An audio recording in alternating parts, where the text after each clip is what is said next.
না, এটি বিএনপি মনে করলে আমার ধারণা বা আমার মত হচ্ছে যে এটা একটা সাইকোলজিক্যাল ব্যাপার তাদের। কারণ হচ্ছে আপনারা যখন এদেশের কেউ এটা বলেন যে চাঁদাবাজির বিরুদ্ধে আমাদেরকে রুখতে হবে বা এক চাঁদাবাজ থেকে আমরা আরেক চাঁদাবাজে যেতে চাই না, তখন আমি এটা কেন মনে করছি যে এটা আমাকে বলা হচ্ছে? এটা তো যে বলছে তার প্রবলেম, এটা তো আমার প্রবলেম। এটা তো আমরা ওই ছাত্র জীবনে শুনেছি আর কি যে মানে চুরিটা কে করেছে? যার মাথায় হাঁসের আছে, পাখা আছে। তো হাঁসের মাথায় যার পাখা নাই সে হাত দিবে কেন? তো যে হাত দিছে রাজা বলল যে তাহলে তো পাওয়া গেছে আসামি। তো এটা তো খুব হাস্যকর ব্যাপার। আপনি দেখেন যে আজকে আওয়ামী লীগকে নিষিদ্ধ করার প্রশ্নে আমরা একমত হতে পারলাম না কেন?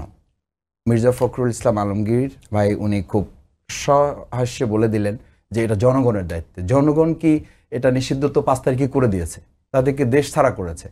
এরপর জনগণের দায়িত্ব কি? এরপর তো রাজনৈতিক দলগুলো ঐক্যমতের ভিত্তিতে অন্তর্বর্তীকালীন সরকারকে সহযোগিতা করবে।